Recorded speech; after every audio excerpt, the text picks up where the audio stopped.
If you ever find yourself fastidiously renovating, restoring and rejuvenating a derelict and abandoned 300-year-old English country mansion with a woefully inadequate budget, then there is one thing you absolutely must remember to do. Take the rough with the smooth. This week, for example, I may well have nearly decapitated myself galumphing full speed into the car boot. Jazzy and I may well have nearly had a divorce over paint colours. If you ask me one more time if I've shaken these, I'm going to shake you.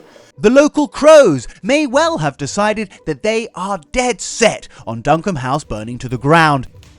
And my darling wife may well have tried to persuade me that we simply must have a £40,000 200-year-old Elizabethan revival pollard oak hand-carved dining table. However, this week has also brought us skirting board salvation, fervent flooring felicitations, preposterously perfect puppies, and the unique satisfaction which can only come from back-breaking and monotonous labour.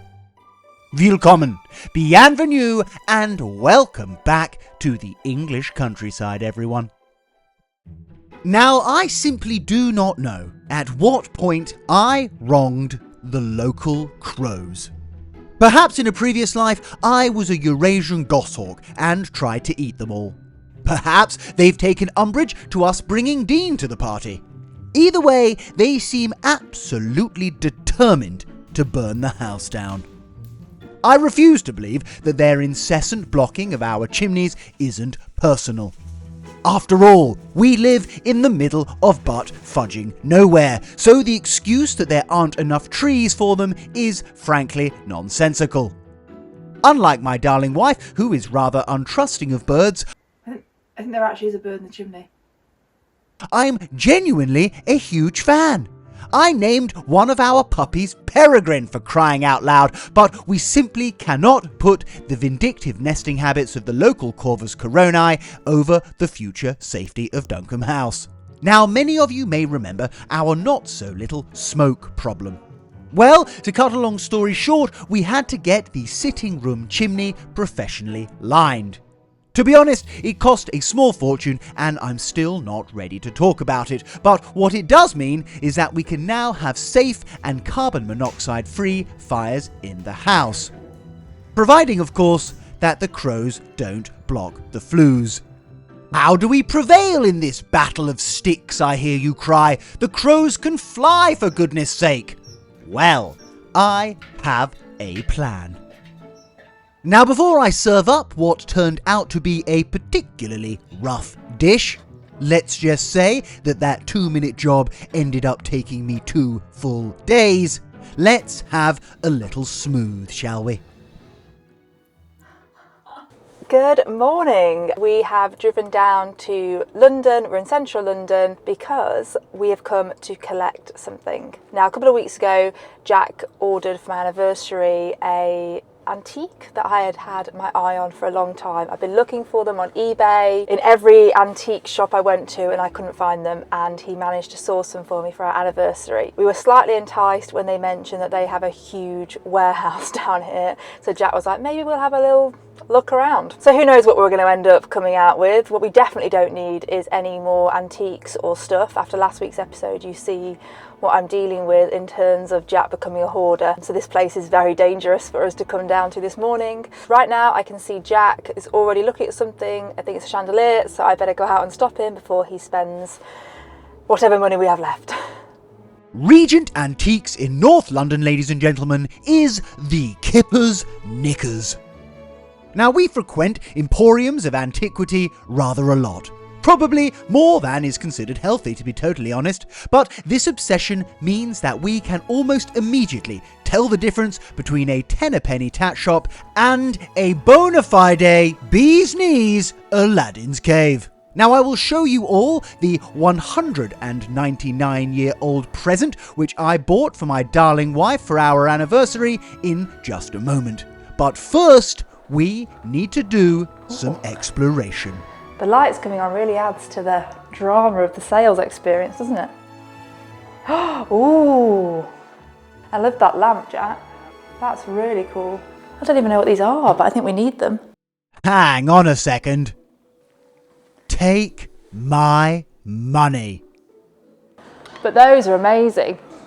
Could we hang them between the coach house and the wash house? Obviously that would be too much. You felt that? It's very nice. I think this would fit in the dining room.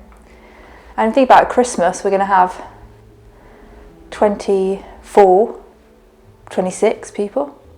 It may well fit in the dining room, darling, but at £40,000 it does not fit our budget. Boring. Oh, the cherubs.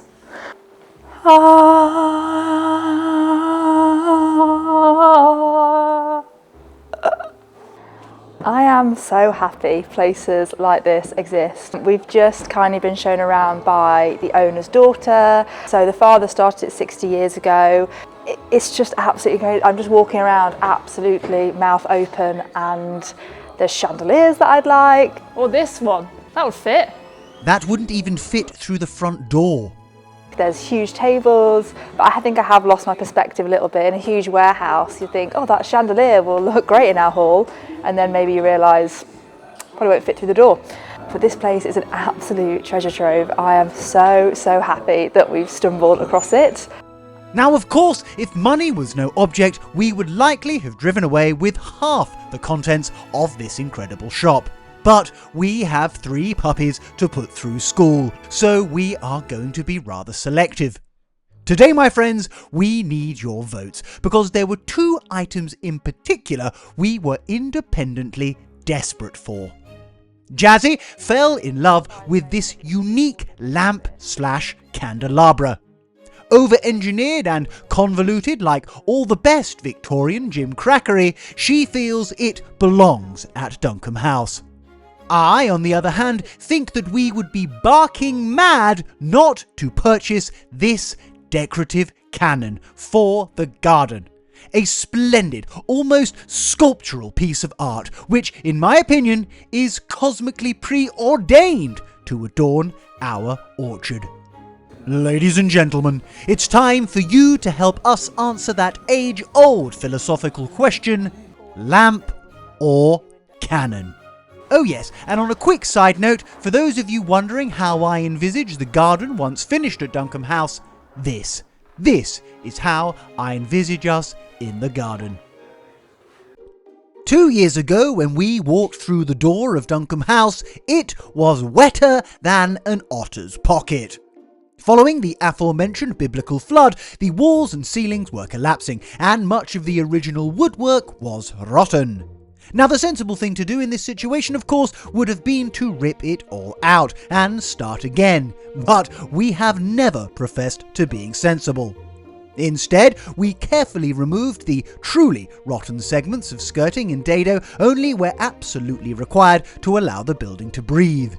Fast forward 2 years and we have entirely replastered the house in luscious Womersley's lime and are almost ready for the mammoth mission of joinery reinstallation to begin.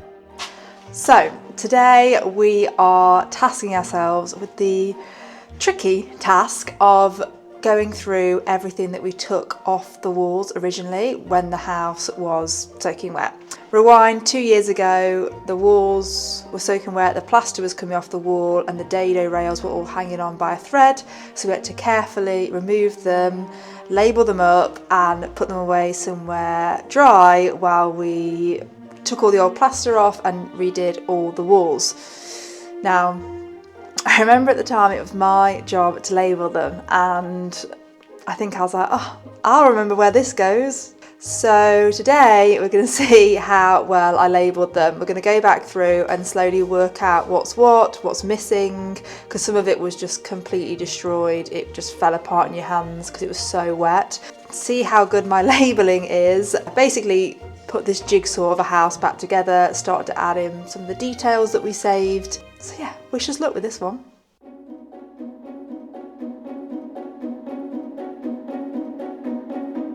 That says passageway on it.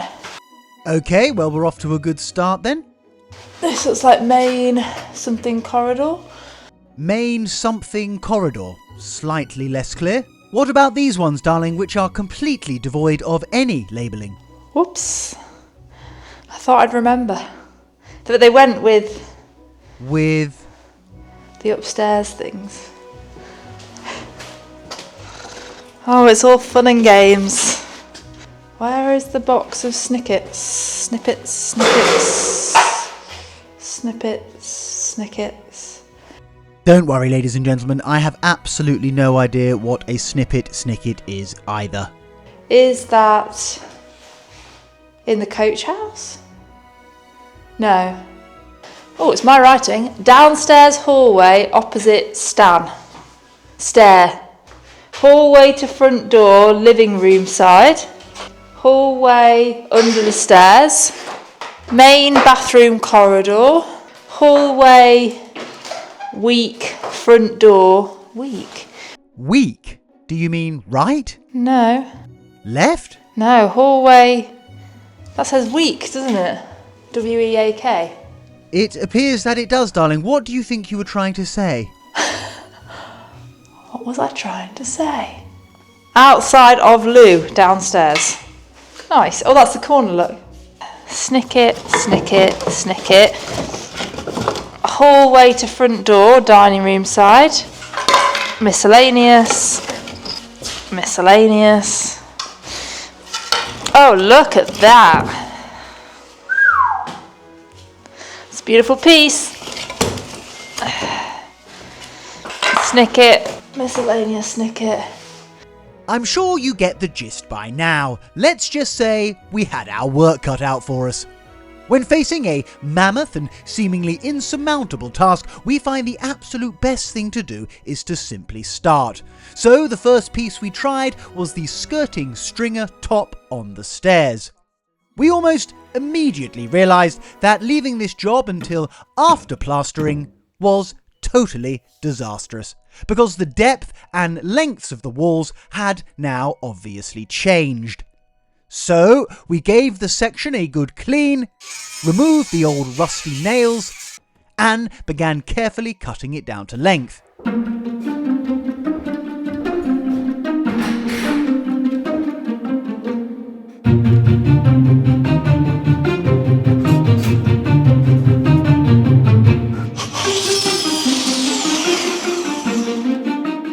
Turns out I did a rather rubbish job of removing the rusty nails. Once it was down to length, however, we then realised that the finished wall was now too deep. Lord, give us strength! So I carefully marked where we needed more depth and meticulously removed the brand new plaster.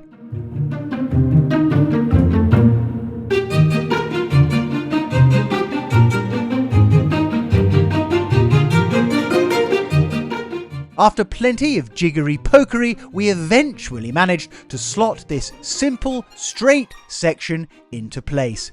Which, despite us being over the moon about, considering it had taken us the best part of an hour, made the next section rather more daunting. So in an attempt to boost our morale before tackling this repugnant renovation Rubik's Cube, we decided to choose some paint for our main bedroom suite. Quick note to self, don't try and debate design ideas with Jazzy when she's tired and or hungry.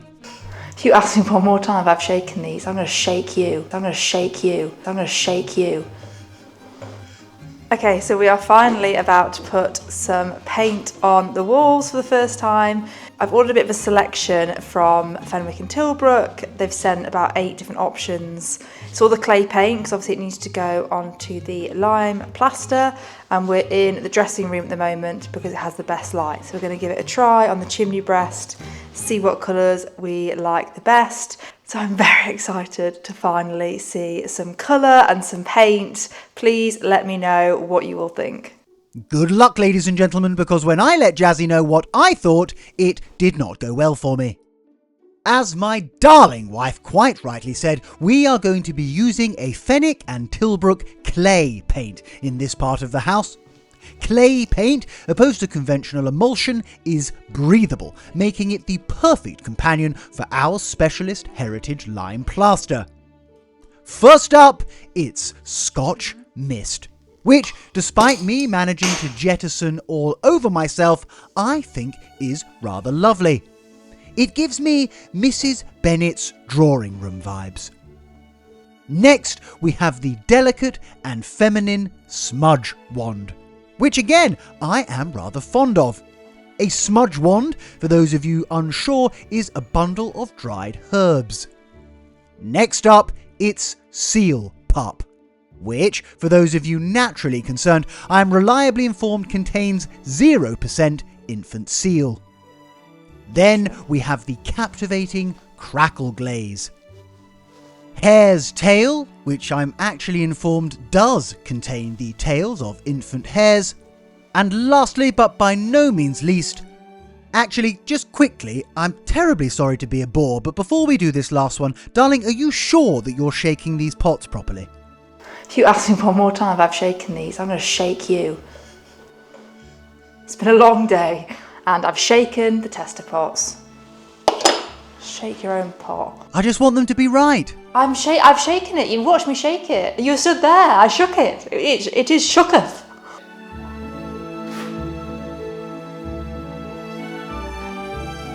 You watching? Are you? Lastly, but by no means least, Collared Dove. Now by this point in proceedings, the mere fact I was breathing had started to wind up my darling wife.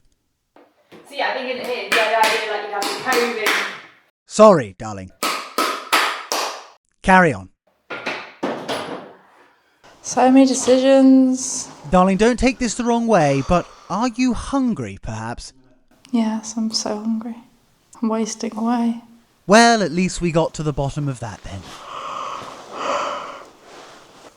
Oh, I didn't finish my yawn. Can you yawn to make me yawn?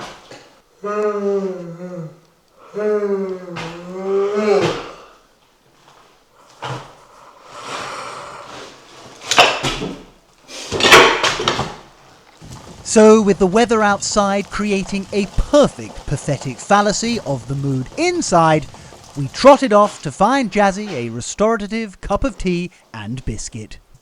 Before we close this decorating chapter, however, considering that you could write everything we know about interior design on the back of a postage stamp, please do let us know in the comments which is your favourite colour and what combination you think we should use for the ceilings, coving, walls and skirting.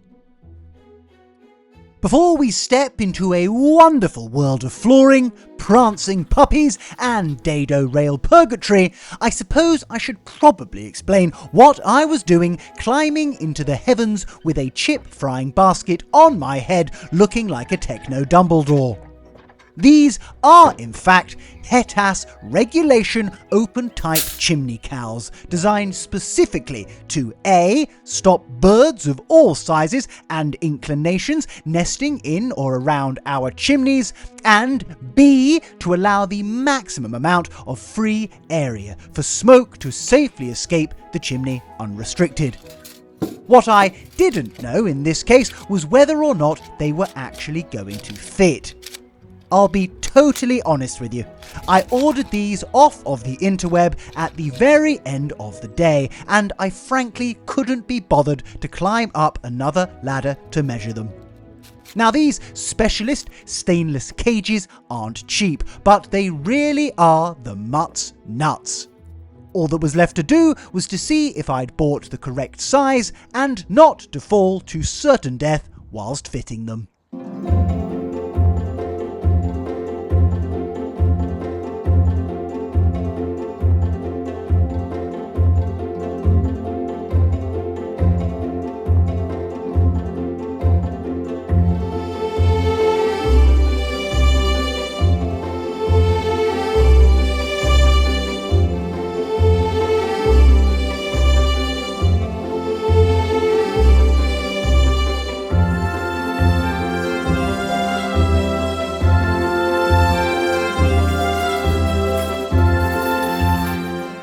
Anyone who has renovated or even just watched this channel will know that the fact that these slipped in first time snug as bugs in rugs is truly a miracle.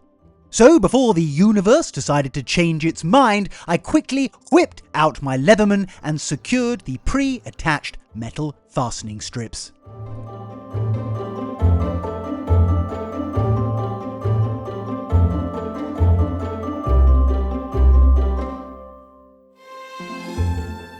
Now that, my friends, is absolutely jammy dodger. After such an effortless installation, I was feeling rather proud of myself. But, as we all know, pride comes before what? Well, thankfully for me, it wasn't a literal fall, because otherwise I wouldn't be talking to you all now. But it was more of a metaphorical renovation fall. On reaching the mid-tier of the scaffolding, I made the cardinal restoration mistake. I looked too closely. And what I saw ended up wiping an entire day off of my life. Now, we are absolutely blessed here at Duncombe House to have some fetching and formidable original floor coverings. In the kitchen and the pantry, we have the one and only terrazzo marble. Love, love, love. In the main entrance hallway, we have some fantastic custard and puddle-coloured Minton tiles. In the sitting room, dining room, and office, we enjoy solid oak floorboards. In the downstairs WC, even more terrazzo marble, this time in majestic blue. In the privy, we have checkerboard red and black quarry tiles. And in the washroom, yet more terrazzo marble, this time in a commanding red. However, when you venture upstairs at Duncombe House, it is a slightly different story. When we purchased this place, there was a patchwork of moth-eaten and mostly rotten carpet, covering damp, distorted and butchered floorboards. Now, the easiest option, of course, would be to simply lay carpet. And although we certainly do have simple tendencies at times, we don't much care for following the path of least resistance. So, with that in mind, let's get back down to Londinium. Wow, that place was absolutely amazing, turning out to be a very exciting day out of the house. Yeah, some absolutely amazing things, and we have picked up, you can see behind me, my anniversary gift, which is very exciting. And next stop, flooring. In an absolutely ideal world, we would love to have parquet wooden flooring throughout the first floor of Duncombe House. Although the idea of sanded floorboards is romantic, it is not only a monstrous task, but requires non-flooded and intact floors, which we do not have. Enter Ben, his father Mookie, and their dog Bailey, who are all parquet paragons. They have a borderline bamboozling selection of the finest floors in their North London showroom, and they very kindly invited us to take a peek and, more importantly, impart on us their generational parquet flooring experience. As you can see, there is a lot of options in here. It's quite tricky because we really want something that's going to look traditional and almost like it could have always been there. But here at Parquet Flooring, they do a fantastic brass kind of trim that kind of runs around the outside of the room, almost like a border, which I think just looks absolutely incredible and will go so well with our bath taps and plug sockets and everything else. So I'm trying to find a kind of balance between the traditional look and then this really, really incredible brass trim. So this is what I'm talking about here. And you can see this. It's got this amazing brass trim that goes all around the edge, and then it's got the herringbone style. That's Bailey. It's got the herringbone style in the middle, which is incredible. So that's my personal favourite at the moment. But there's so many floors to choose from. I had no idea of all the different shades, of all the different tones they pick up, the finishes. And there's also a mansion style, and there's one that's like stars.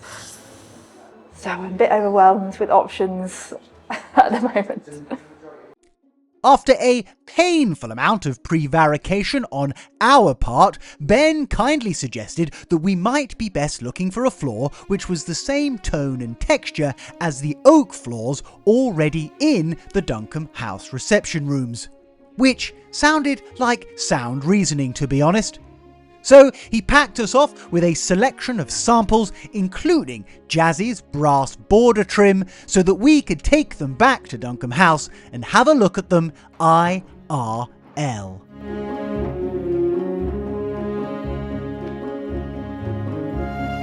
Now, I don't know about you, but personally I think that the lighter of these two oaks, in conjunction with the brass trim, looks absolutely fabulous.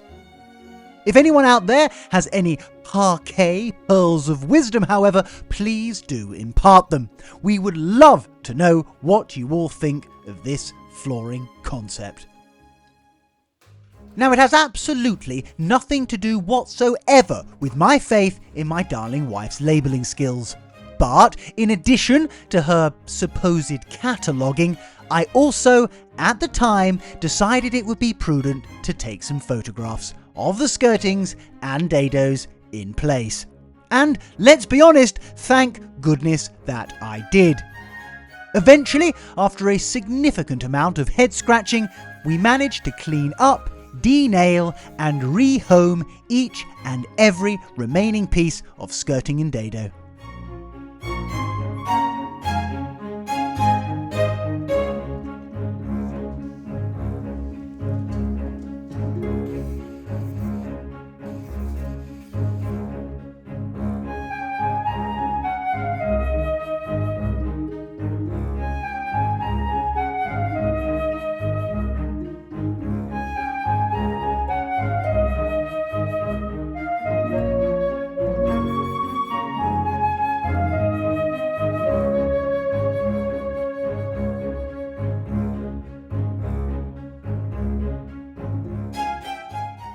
Now, there were certain stretches that had been sat underwater for so long that they had completely rotted away. In these areas, we are going to use some custom-made skirtings, run up to the exact same profile as the ones already in place. Cheap? No. Perfect? Yes. One huge issue I was really hoping to pick your collective brains on is how we finish this woodwork off. In lots of places, the shellac/varnish is in rather fine condition, but in other areas it is literally flaking off. We would really like to avoid detail sanding every single door and dado, but aren't sure whether or not we can overstain or over-varnish and expect a fair to middling result. Any experience whatsoever in this field would be deeply appreciated. So there I was, the victor. I had successfully done a thing without anything going wrong. But then, as I said before, I fell into the archetypal perfectionist pitfall. I stopped to look. I realised that the new scaffolding was set a good metre lower than the previous scaffolding we had had last year. This meant that 3 additional courses of stone were suddenly accessible and were begging me to grind out their satanic cementitious pointing and replace it with luscious Womersley's lime. Ridiculous, I said. I have 1,000 other far more pressing things to do. But the scaffolding is up. It's the perfect opportunity. Absolutely not, I said. I'm going back inside. Smite thee, maladaptive brain! Before I knew it, all I could think about was repointing. Now, for those of you new here, let me briefly explain what I am talking about. At some point in the past, likely in the 1970s, Duncombe House was repointed using a cement-based mortar and a technique called strap pointing. Although they didn't know it at the time, it is devastating for older stone buildings.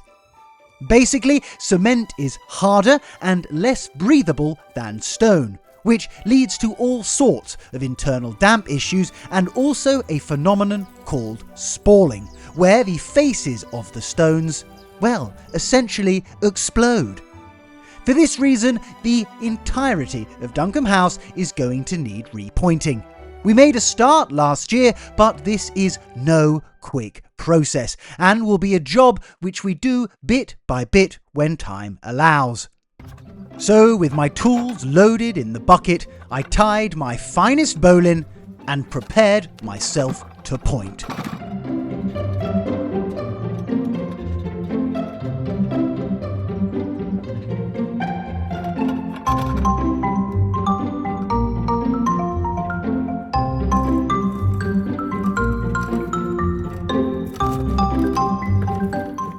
The first step is to remove the old cement pointing, which I have found is done most accurately and sympathetically with the precision application of a grinder, followed by a careful tapping and cracking until the joints are all clear.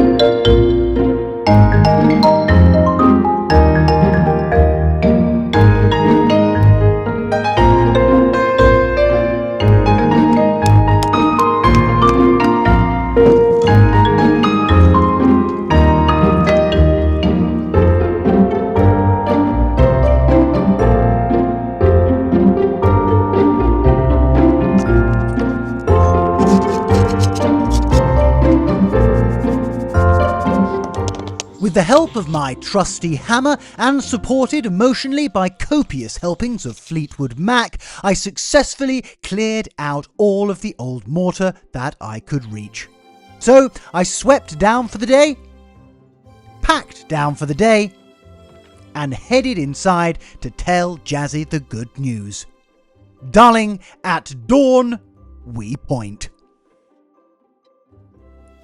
It really is hard to believe how well these little tinkers are growing. Last week they were still in full slug mode, but my goodness, that is not the case anymore. Mum first. Quincy is doing very well, bless her, but is definitely showing signs that she's ready for maternity leave to come to an end. First and foremost, say hello to Peregrine, who has this week become the president of the Whelping Box Escape Committee. Next, it's our gorgeous little Pem, who is the runt of the litter no more. This chatty Cathy is spending her days between caterwauling and sleeping on top of her siblings. And lastly, but by no means least, it's Podge, aka our big friendly giant, who is awfully amenable and terribly tolerant of her less couth siblings. Now this is a very exciting week, not only for the Three Musketeers, but also for Quincy, because it's finally time for them to wean off of milk and onto proper puppy food. Bring on the mess.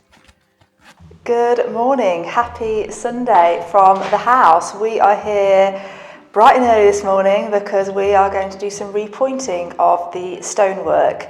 Even though we've got a million other jobs that are more pressing, Jack decided that he wanted to start this job. So, but to be honest, it's fine because he's done the worst bit with all the raking out. So I get to do the fun bit of the filling it all in. So we're going to mix up some of Womersley's line pointing and we're going to get it on. Due to popular demand, many comments, many messages, we have now made a marble t-shirt, as you can see. Marble, marble, marble, marble, marble, marble, marble, marble. We also have a ding-a-ling one. Ding-a-ling, ding-a-ling, ding-a-ling. Never would I thought I would have put those phrases on a t-shirt. I can't quite believe it myself, but now we have them up on the merchandise website. What a wonderfully weird world we live in. Now they say that a problem shared is a problem halved, and that was never truer than when repointing your house in lime mortar. So whilst I mixed up a beautiful batch of Womersley's Ironstone Heritage Lime Mortar, remembering of course that the perfect consistency can only ever be determined by using one's ears opposed to one's eyes, my darling wife Jazzy coaxed Dean out of the tree for his daily dose of doting, and then effortlessly clambered up the ladder like some sort of African lynx.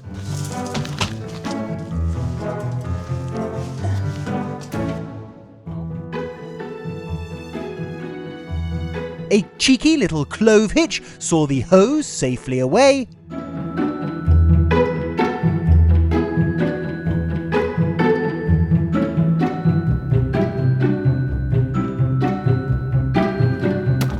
before yet another brawny bowline was attached to our bucket of slop, which she effortlessly and without any fuss whatsoever whisked into the air.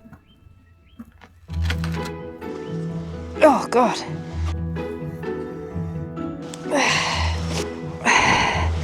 Oh.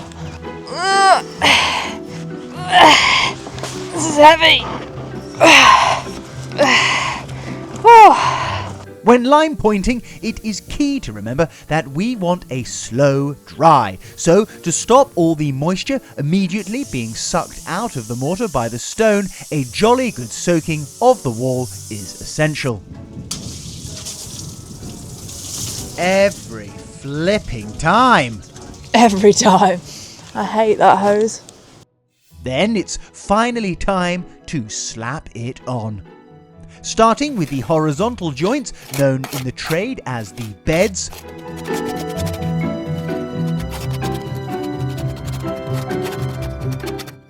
followed by the almightily awkward uprights known as the perps.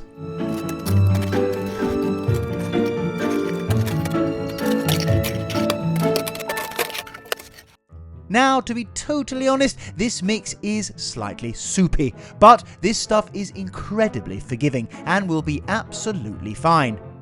Now, after the first stage, lime pointing can admittedly resemble a dog's dinner, but that's why we have to wait a few minutes before undertaking the final secret step. Whilst we wait for that to dry a touch, I have another very quick question for you all.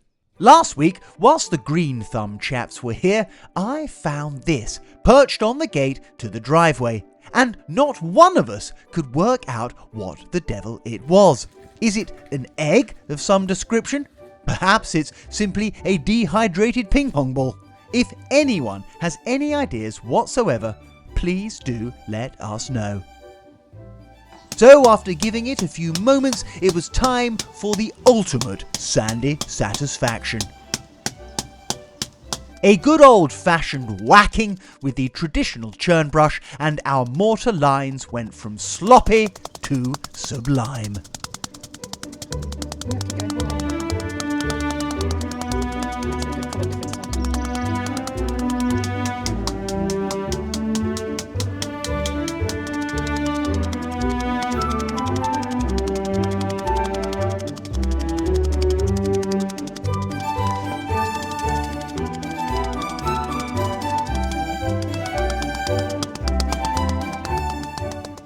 And there we have it, friends, another 0.1% of the pointing completed. Only 99.9% still to go. Anyone out there fancy a summer job? Ladies and gentlemen, thank you ever so much as always for joining us here on the channel. Please do, if you are able, like, hype, subscribe and nourish us with your comments. And in return, to say thank you, here is a clip of Jazzy getting stuck on the fence.